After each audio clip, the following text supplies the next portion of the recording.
Hello guys, welcome to Generation Unravel. In this video, I'll be showing you how to change your default search engine on Google Chrome. So I have here my browser, and what you need to do is head to your settings over here, the right side corner of your screen.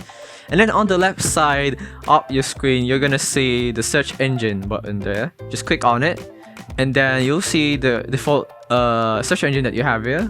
So I can just change this to whatever I want. So let me show you. So if I search right now, it is definitely using Google.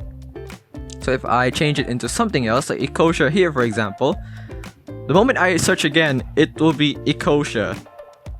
That will be the default search engine that I will be using. So it's that simple to change your search engine on Google Chrome. It's not that hard.